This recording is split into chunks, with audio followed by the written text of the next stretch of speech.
Auzubillahiminash-shaytanir-rajim. Bismillahir-rahmanir-rahim. Dear students, Assalamu alaikum wa rahmatullahi wa barakatuhu. Our class is 9th, subject mathematics. Topic is exercise 10.1. Question number 2. Justification of construction. पिछले lecture में जो part 20 था, अगर आपको याद होगा part 20, उसमें हमने ये क्वेश्चन नंबर 2 जो है इसकी जो कंस्ट्रक्शन करनी थी एंगल की 45 डिग्री एंगल हमें बनाना था 45 degree angle at the initial point A. तो 45 डिग्री एंगल तो हमने बनाया पॉइंट ए पे। अब हमें इसकी जस्टिफिकेशन देनी है कि वाकई में ये 45 डिग्री एंगल बन चुका है। इसकी जस्टिफिकेशन हमें देनी है। स्टेप्स ऑफ कंस्ट्रक्शन हम पहले लिख चुके हैं, कर चुके हैं, तो ये दोहराने की ज़रूरत नहीं है। इसके लिए आप वीडियो नंबर पार्ट 20 पे जा सकते हैं, तो फिर आपको पता चलेगा कि हमने इसमें क्या किया था। तो डायरेक्टली हम अब जस्टिफिकेशन पे आते हैं। तो जस्टिफिकेशन के लिए हम क्या करेंगे, हमें अब साबित करना है कि this angle H A B is equal to 45 degree. हम करेंगे यहाँ पे ज्वाइन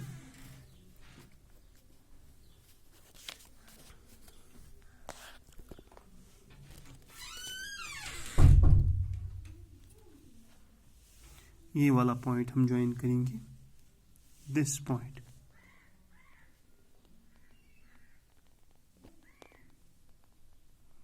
इस पॉइंट का हम नाम रखेंगे, इस पॉइंट का हम नाम रखेंगे एच तक हम पहुंच चुके हैं।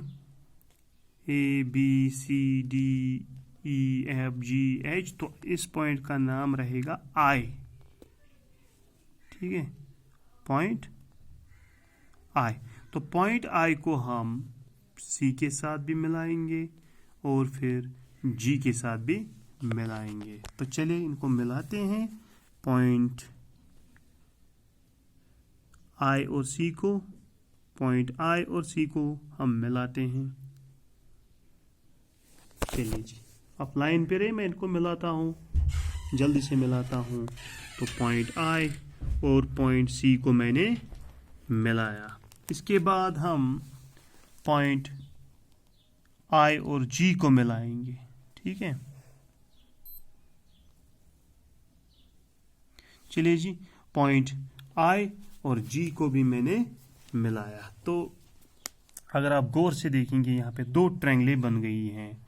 एक ट्रायंगल बन गया है आई ए सी और दूसरा ट्रायंगल बन गया है आई ए जी। एक ट्रायंगल बन गया है आई ए सी, दूसरा ट्रायंगल बन गया है आई ए जी। ठीक है, तो जस्टिफिकेशन हम देंगे इसकी। ये दो ट्रायंगलें हम देखेंगे, इन दोनों ट्रायंगलों में आपस में क्या है। तो हमने आई सी ज्वाइन किया और आई जी ज्वाइन किया, उससे हमारी दो ट्रायंगलें बन गई। एक ट्रायंगल बन गया ट्रायंगल आई ए सी और दूसरी ट्रायंगल बन गई है ट्रायंगल आई ए जी। तो हम यहाँ पे जस्टिफिकेशन में लिखेंगे join I C and I जी। ठीक है, आई सी आई जी। तो इससे हमारी दो ट्रायंगलें बन गई हैं। इन ट्रायंगल आई ए सी और ट्रायंगल आई ए जी, ये दो ट्रायंगलें हम लेंगे। इन triangle I A C and triangle I A G, ये दो ट्रायंगलें हम लेंगे। इनमें हम देखेंगे कि इनमें क्या ये कहीं कॉन्ग्रुएंट तो नहीं है। अगर ये कॉन्ग्रुएंट हुई तो हमारा काम आसान हो जाएगा कि ये जो एंगल बना है एंगल एच ए बी, जिसको हमने 45 कहा, तो वो वाकई में 45 डिग्री एंगल है, ये साबित हो जाएगा अगर ये दो ट्रायंगलें आपस में कॉन्ग्रुएंट हुई। तो हमने इन दो ट्रायंगल्स को लिया, ट्रायंगल आई ए सी और ट्रायंगल आई ए जी। अब हम इनमें देखेंगे क्या कौन सी कनगरेंसी रूल अप्लाई होगी जिसकी वजह से ये दोनों ट्रायंगल आपस में कनगरेंट साबित हो जाएंगी। तो देखिए इस ट्रायंगल का, ये जो ट्रायंगल यहाँ पे है ट्रायंगल IAC, इसका AC एक साइड, और इस ट्रायंगल का जो ये ट्रायंगल IAG है इसका AG, AC and AG these are equal. देखिए हमने पॉइंट A से यहाँ पे मेन आर्क डाली है, जितना दूर C है A से उतना ही दूर G है A से, that means AC is equal to AG।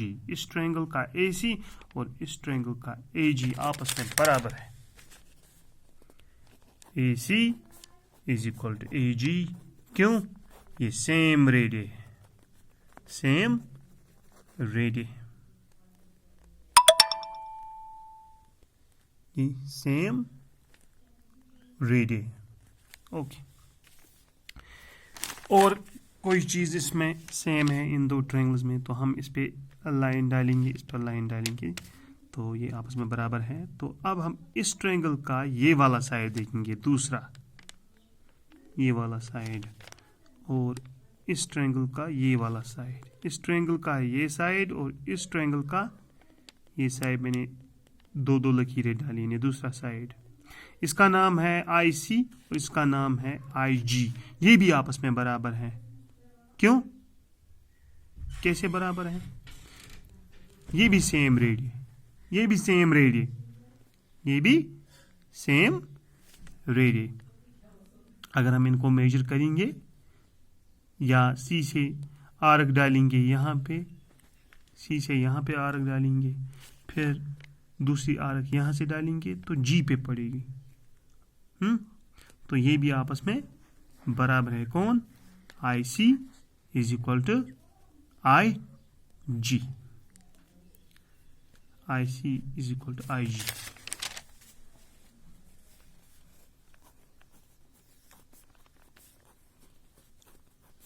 ये भी सेम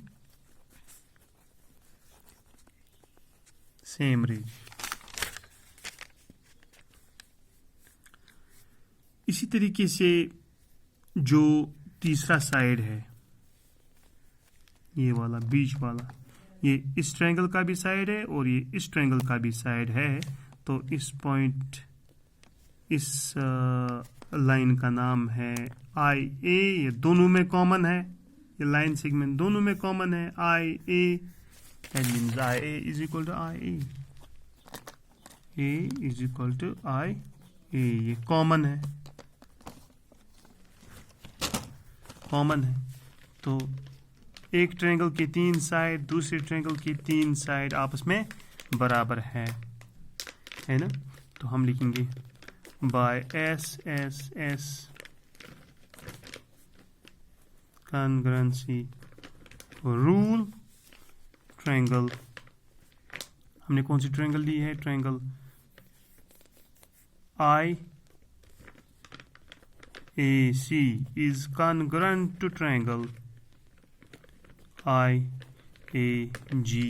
ये दोनों ट्रायंगल आपस में कॉन्ग्रुएंट है। देखिए इस ट्रायंगल का एक साइड, इस ट्रायंगल का एक साइड, इस ट्रायंगल का दूसरा साइड, इस ट्रायंगल का दूसरा साइड, इस ट्रायंगल का तीसरा साइड और इस ट्रायंगल का तीसरा साइड आपस में बराबर है। नहीं, इस ट्रायंगल के तीन साइड और इस ट्रायंगल के तीन साइड आपस में बराबर है। That means SSS congruency rule, these two triangles are congruent, triangle IAC and triangle IAG।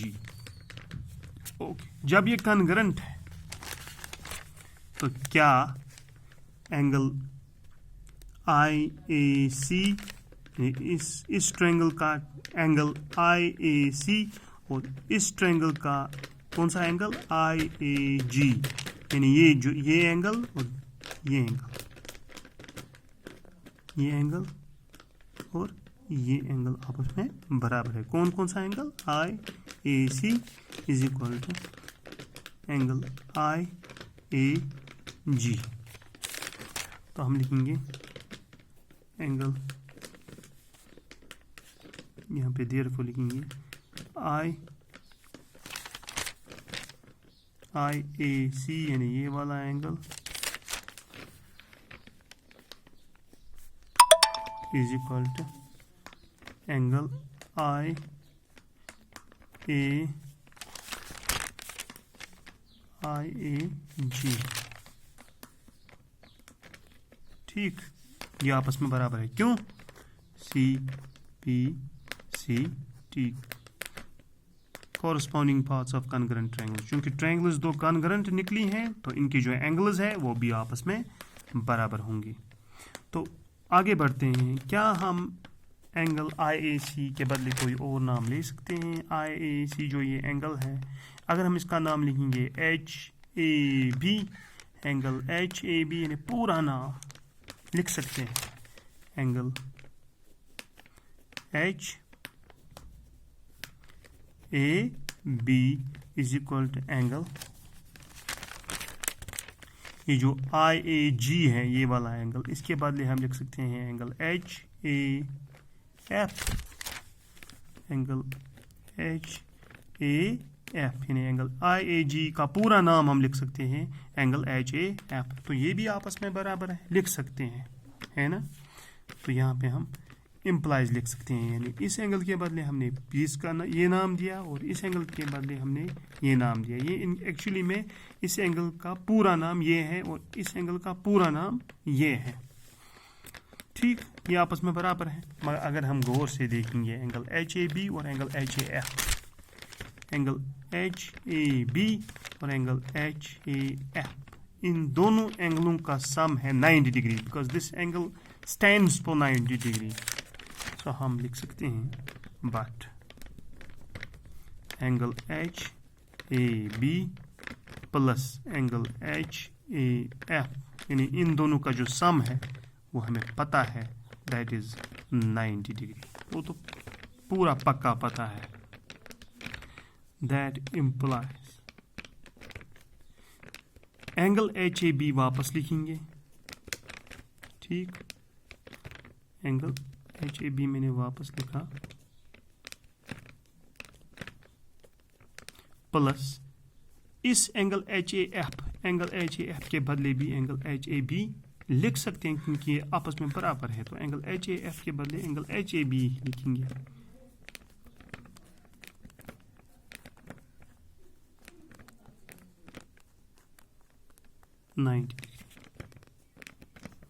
दी तो ट्वाइस एंगल HAB बन जाएगा, ट्वाइस एंगल HAB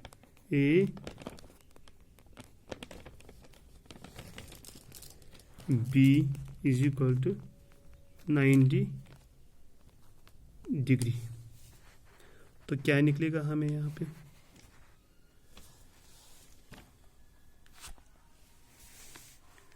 तो क्या निकलेगा? Angle HAB is equal to 90 divide by 2, 90 divide by 2, ये 2 डिवाइड बन जाएगा इसका। तो यहाँ पे थोड़ा सा और करते हैं। That implies angle HAB is equal to 90 divide by 2 हो गया 45 डिग्री। तो हमारा एंगल HAB जो है 45 डिग्री एंगल है, ये अब साबित हो चुका है, हमने इसकी जस्टिफिकेशन दी है। ठीक, तो यही हमें साबित करना था कि ये जो एंगल HAB बन चुका है ये 45 डिग्री है। तो इसके लिए हमें ज्वाइन करने पड़े IC और IG। तो वहाँ दो ट्रायंगलें बन गई, ट्रायंगल IAC और ट्रायंगल IAG। तो हमने देखा कि ये दोनों ट्रायंगलें आपस में कॉन्ग्रुएंट है। तो ये वाला एंगल यानी एंगल IAC एंगल IAG के बराबर है। एंगल IAC का दूसरा नाम एंगल HAB है और एंगल IAG का दूसरा नाम एंगल HAF है। ठीक, तो अगर हम गौर से देखेंगे एंगल HAB प्लस करेंगे एंगल HAF तो वो 90 डिग्री के बराबर है और ये एंगल आपस में बराबर भी है, ये एंगल आपस में बराबर भी है। ठीक है, तो हम एंगल HAB वापस लिखेंगे, उसको ऐड करेंगे एंगल HAF के बदले एंगल HAB ही वापस ऐड करेंगे तो ये डबल बन जाएगा, ट्वाइस एंगल HAB बन जाएगा। ठीक, तो फिर आगे बढ़ के इसको ट्वाइस 90 के पास पहुंचेगा तो डिवाइड हो जाएगा, तो ये एंगल HAB 45 डिग्री निकल जाएगा।